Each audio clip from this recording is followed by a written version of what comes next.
हमारे एक दर्शक ने हमसे संपर्क किया फेसबुक के माध्यम से और हमारी जो सीरीज़ चली हुई थी शेयर मार्केट के बारे में, उसके बारे में चर्चा की। बड़ा अच्छा उन्होंने अपना अनुभव सुनाया। वो इसी उधेड़-बुन में थे कि क्या उनको शेयर मार्केट में काम करना चाहिए या नहीं करना चाहिए, तो उनको उस चीज़ का उत्तर मिल गया। पर उनका कुछ एक डाउट थे जो उनके क्लियर नहीं हुए। तो मैं आपको थोड़ा-सा उनकी बैकग्राउंड बता दूँ कि वो लगभग 4 वर्ष से स्विंग ट्रेडिंग और इंट्राडे ट्रेडिंग दोनों कर रहे थे।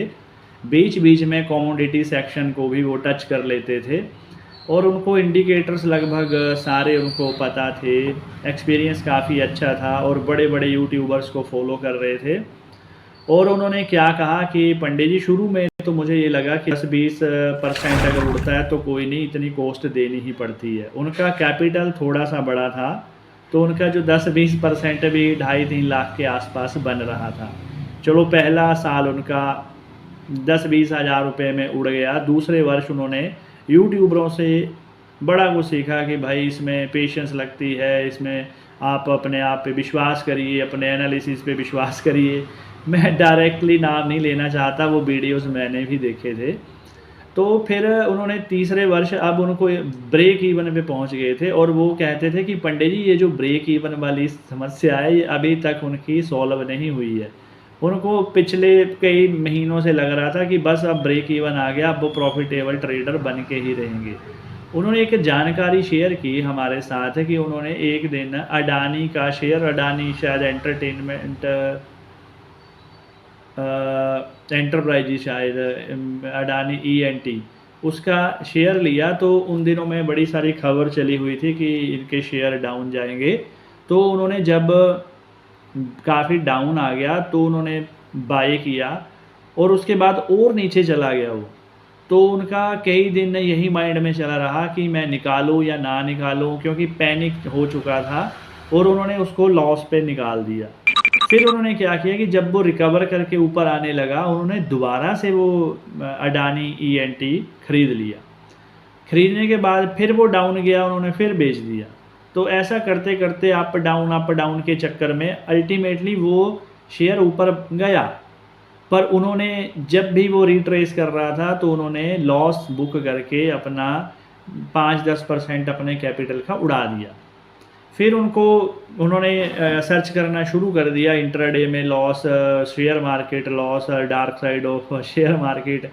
तो कहीं ना कहीं हमारा यूट्यूब पे भी उनको मिल गया, फेसबुक पे भी मिल गया। उन्होंने हमारे साथ संपर्क किया और उन्होंने मुझे ये चीज़ बताई कि पंडित जी, कोई भी यूट्यूबर, कोई भी ट्रेडर, कोई भी पंडित, कोई भी ज्योतिषी ये चीज़ बताता ही नहीं है कि भैया ये सब बंदों के लिए नहीं है। सभी यही कहते हैं कि भाई उसने 700 करोड़ कमा लिया, उसने 1000 करोड़ कमा लिया। वॉरेन बफे की बड़ी सारी यूट्यूब पे बताई जाती हैं कि भाई उन्होंने इतना कुछ कर लिया, वो 60 साल के बाद मशहूर होना शुरू हो गए। भैया, उनकी कुंडली देखी आपने कि उनकी क्या सरकमस्टांसिस रहे हैं, उन्होंने किस प्रकार की मेहनत किया, उनको कैसी अपॉर्चुनिटी मिली है। कितने व्यक्ति हैं जो वॉरेन बफे बन गए, कितने व्यक्ति हैं जो अडानी अंबानी बन चुके हैं, कितने हैं? आप बताइए, अपने आप से क्वेश्चन कीजिए। आप अपने आप को उनके साथ किस लिए कंपैरिजन करते हो? और एक चीज़ दिमाग में रखिए, एक तो जो व्यक्तियों के मन में होता है कि मैं ही सुपीरियर हूँ, वो दिमाग से निकालिए। रियलिटी में आइए। ट्रेडिंग सबके लिए नहीं है। मैं आपको भाग्यवादी नहीं बना रहा हूँ, ये माइंड में आप लिख लीजिए कहीं कि मैं भाग्यवादी नहीं बना रहा हूँ। पर जब आप मेरी कुर्सी पे बैठ के सोचेंगे तो आपको महसूस होगा कि भैया, किस्मत नाम की भी कोई चीज़ होती है। मैंने स्वयं अपनी आँखों से करोड़पति व्यक्तियों को गिरते हुए देखा है। इतने डाउन चले गए हैं कि उनको कोई 1 रुपया उधार नहीं दे रहा। और ऐसे व्यक्ति भी देखे हैं जिनको कुछ नहीं आता था, आज वो टॉप क्लास पे बैठे हुए हैं। तो अपनी क्षमताओं को पहचानिए, अपने आप को जानिए। मैं नहीं कहता कि आप शेयर मार्केट करो ना करो, मुझे उससे कोई लेना देना नहीं। आपका पर्सनल पैसा है, आप जैसे मर्जी लगाओ।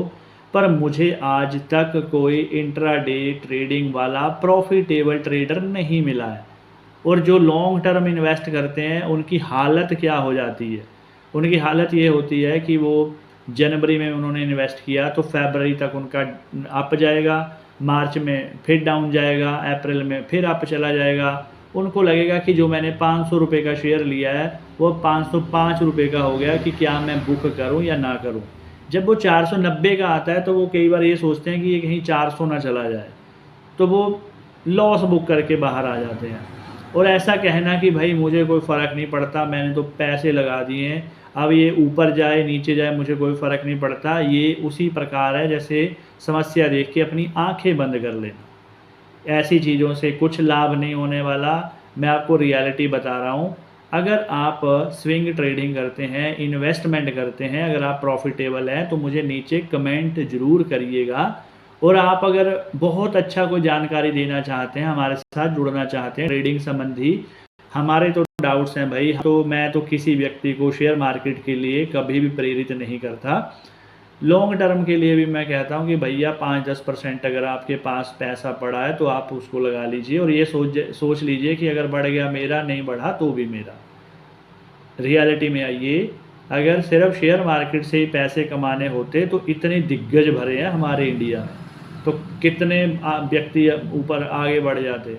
अपने पैसे का सदुपयोग करिए, कोई ना कोई स्किल डेवलप करिए, और ऐसा ना हो कि आपकी कहानी मैं यूट्यूब पे सुनाऊँ अगली बार।